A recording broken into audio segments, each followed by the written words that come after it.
If you're feeling like every time you finish your punch combo and try to finish with a kick, you're hoping that kick is gonna land, but your sparring partners keep blocking it, catching it, evading it, or you just feel off balance, today's episode is all about that. I'm gonna make sure by the end you understand why your kicks at the end of punching combos might not be landing for you.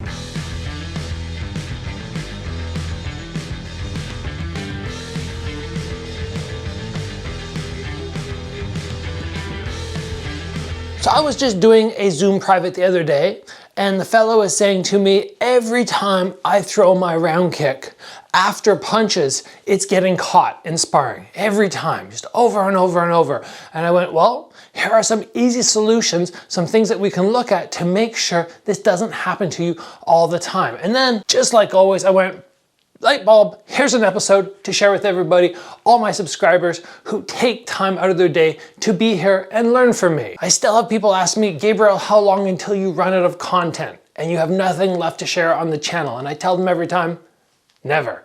It's never gonna happen. And this is just a perfect example of that. There's always new ideas popping into my head on how I can help you guys improve your striking. So we're making sure that whatever your punch combo is, whatever kick you're gonna throw after, we want it to land and we want people to stop catching it or getting out of the way. How do we make that happen? 6 tips for you. Tip number 1, remember the hands are gonna act as a distraction so you can sneak that kick in. It is much harder to block or catch this kick if I throw some punches first and then go, as opposed to just lead straight into the kick. The hardest part about that is the timing.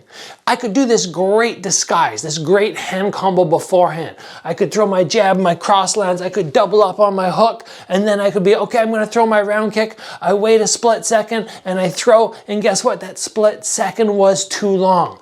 Jab, cross, hook, hook, right up into it, as opposed to jab, cross, hook, hook, little pause, and then go. Every time you take a little pause after your punches and before your kick, it gives your opponent time to reset. He's blocking, he's frazzled, you finish your punch combo, he kind of goes, oh, okay, and then he can block the kick.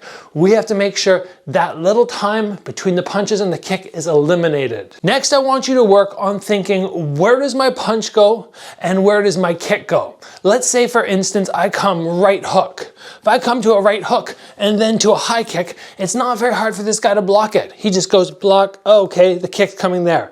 No difference. I want to make sure that I'm switching angles, but maybe even also heights. So somebody goes from here and then they have to go all the way down to block. Or maybe they come and they have to block down to the body, and then I lean back and I surprise them on a different angle. Always be creative with your angle changes and your height changes between your punches and then your kick. Now, obviously, if I stand right here and I throw, let's say, an awesome jab cross body hook, 1, 2, 3, and I come to my high kick. Great combo, but I'm staying straight in front of you. So it's not that difficult for you to go, okay, 1, 2, 3, and then get your hands up and across. But if I all of a sudden start taking little steps as I punch, 1, 2, 3, and then I come with my kick, all of a sudden I'm out of position. It is easiest for me to block a kick if you are straight in front of me. If you angle slightly to my left and now I'm here and I'm going, oh shoot, I have to block the kick.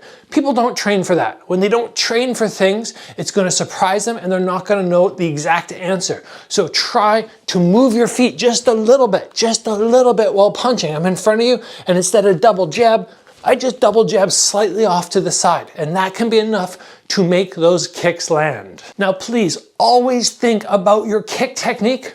The guy I was working with the other day, I was watching his kicks and I was going, okay, your kick overall looks pretty good, but you're lifting really high and coming across. And if you lift high and come across, that knee lifts way out here, it's very apparent that a kick is coming, as opposed to coming up on that angle, more like a Muay Thai kick, and maybe giving a little turn at the end if you really want to come horizontal with your kick. You can tell the difference. If I go jab, cross, jab first, jab, cross, jab, big round one, jab, cross, jab, more up the middle. The second one is going to be so much faster and more hidden, which means it's probably going to land, whereas the first one will not. If you find that your kicks are not landing at the end of your punch combos, Do a quick reassessment of your kick technique. Get one of the advanced guys in your gym, your instructor, to check it out. Go, how can we make this faster and sharper and a little less noticeable? That in itself will help you a lot. Now here's a little trick, something that we can do to really make it difficult for this guy to see the kick coming.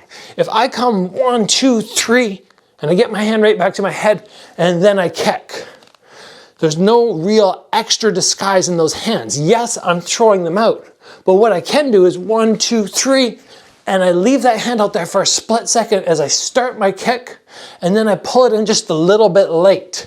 And what that hand out there is gonna do is it's just gonna blind this guy through the initial motion of my kick, which will make it that much harder for him to see coming. I could do that the same on something like jab, cross, hook. Instead of re-chambering jab, cross, hook, I could maybe hold it there, give him a little push or something, or transition my hand just in front to blind their vision and not really push them, and then get my kick going. Adding that little blinder, instead of 1, 2, 3, it's more 1, 2, 3. That little pause, even though it does expose you to this side a little bit longer, if your shoulder's up, you should be fine, and it's gonna act as that perfect cover to make sure that your kick is not so easily seen. My last tip for you today to help those kicks at the end of your punch combos actually land is to not throw the same combo over and over. And before you guys sign off, stay for this tip because it's really important. I could go double jab and come to my right round kick. I could go jab, cross, hook and come to my right round kick. Those are very regular combos. And for somebody experienced like myself nowadays, as soon as somebody throws jab, cross, hook, 1, 2, 3, I block, I'm already light on this lead leg, getting ready to check the low kick or get prepped to catch the body round kick. It's almost muscle memory. So start playing around with things like, okay, maybe, yeah, this is my favorite kick off the double jab or off the jab cross hook, but try sometimes doing something off the opposite side, or try putting together a new punch combo and coming with some sort of kick that your sparring partner has not seen this round. The more creative you can be and the less you stick to the rigidity of, okay, I finished with this and I have to come with this.